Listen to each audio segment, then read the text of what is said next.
welcome to this video blog. I'd like to share a couple of questions with you that I've received as a trainer and a coach from clients in the last 12 months and share an answer to these questions. Number one was, Whitney, how can I boost the amount of innovative thinking and the amount of creative ideas in my team or my department? Okay. Number two, how can I increase the number of engaged employees? Or number three, how can I lower the amount of disengaged employees in my team or my company? Number four, how can I decrease the number of sick days in my team? And number five, how can I lower the fluctuation in my team? It seems a lot of people are leaving. Okay, so I don't have the specific answer to each one of these, but I do have the foundation that I share with all my clients I'd like to share with you. And it goes back to a study that Google started in 2015, and Google set out to study high-performing teams. And Google looked at 180 teams internally and analyzed, Google loving numbers, over 250 attributes of these teams. The amounts of master degrees, bachelor's, PhDs, the number of extroverts versus introverts, etc. They looked at everything. And after about 2 years, they didn't have a really clear correlation of why certain teams, high-performing teams, always achieved their results. They hit their targets, they were creative, they had a low number of sick days, they had highly engaged employees. They looked at all that and said, okay, there's got to be more. So they called in some experts from Harvard and they sat down together and dug deeper. And what came out in 2019 has been fascinating and changed a lot of the way that teams work together. And Google came up with 5 main factors that high-performing teams all have in common. I'd like to share the first 4 with you briefly and then focus on number 1, because number 1 will answer the creativity question, the sick day, the fluctuation, the employee engagement question. Pretty much so.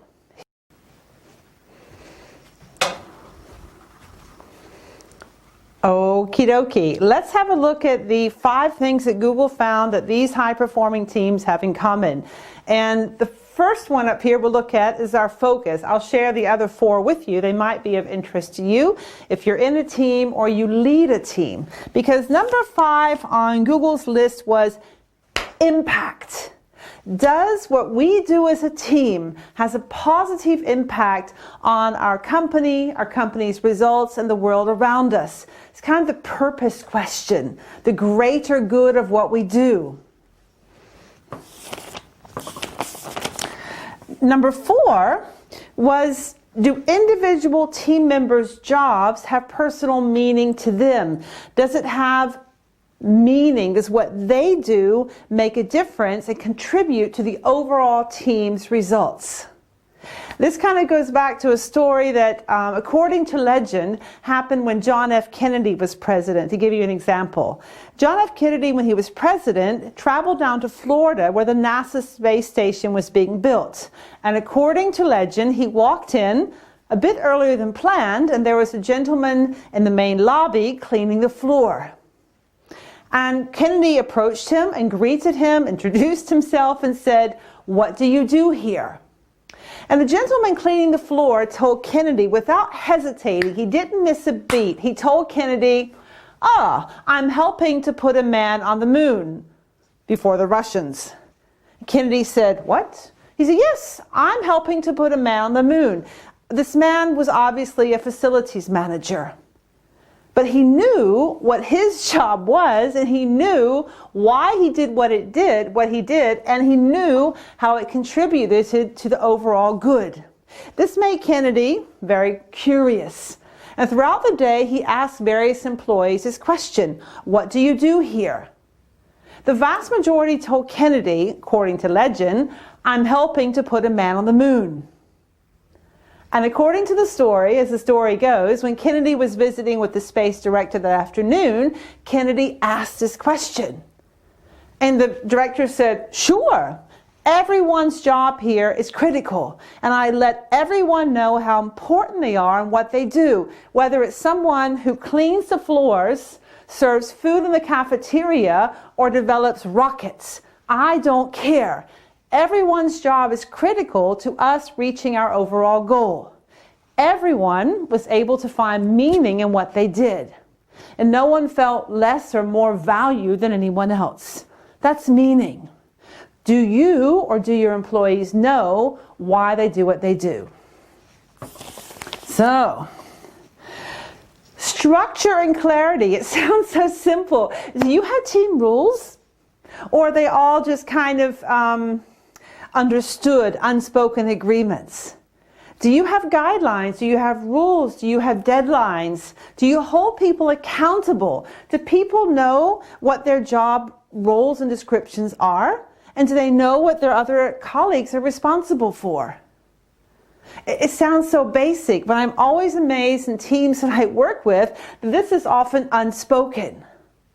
And when I ask a team leader, they go, it's a no-brainer, Whitney. Everyone knows that. And I go, no, people need structure and clarity. And for Google, this was number 3 on the list. Even more important, meaning and impact.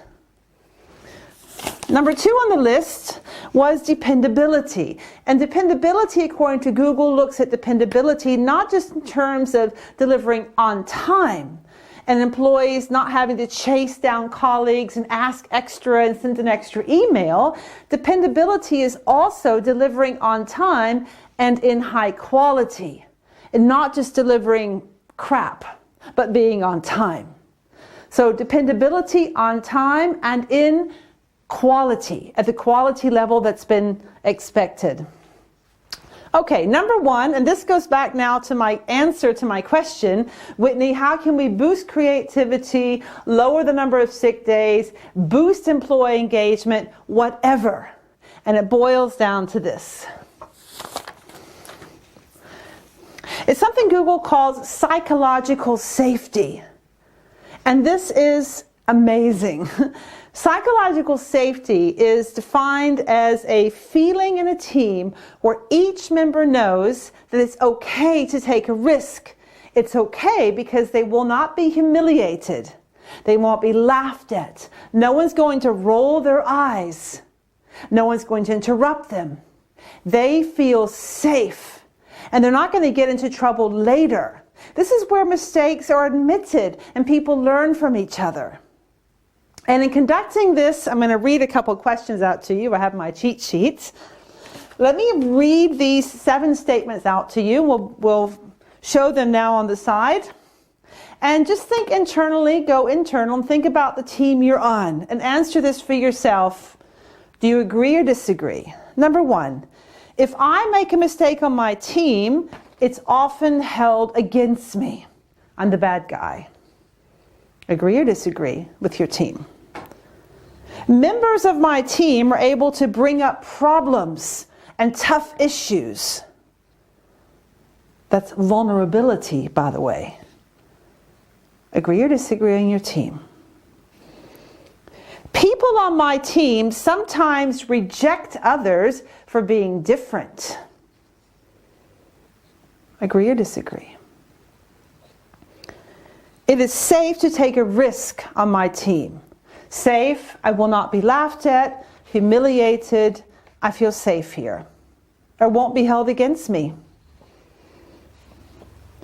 It's difficult to ask team members for help. I'm afraid they may laugh at me, may roll their eyes, whatever. No one on my team would deliberately act in a way that undermines my efforts. Agree or disagree? And number 7, working with team members on my team, my unique skills and my talents are valued and utilized. It means you can use your strengths. You're valued. They're put to work. And this helps you, by the way, find meaning in what you do. How can you ensure psychological safety in your team? If you ask me, I would first of all show this study and ask my team, What do you think? Is this something you would like to achieve?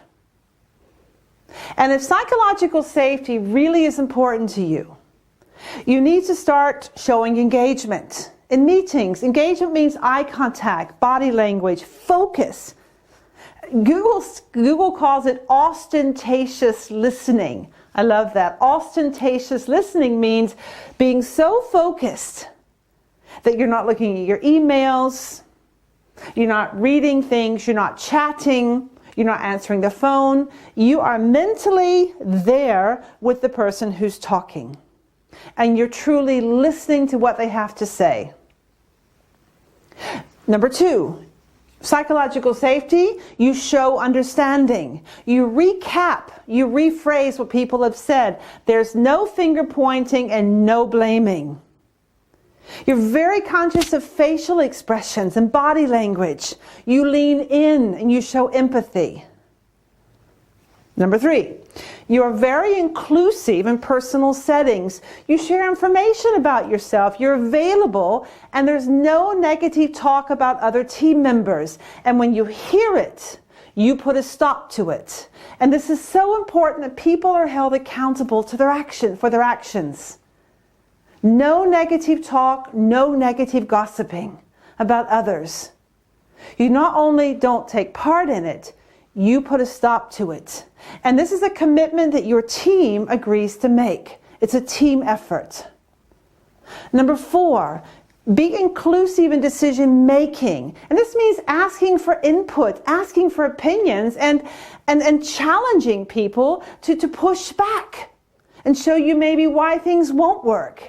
And according to Google, it also means not interrupting. And when you see that someone else has been interrupted, you stop the conversation. You don't allow that to happen. Psychological safety is not passive. It's not just doing your part. It's putting a stop to other behavior that gets in the way of it.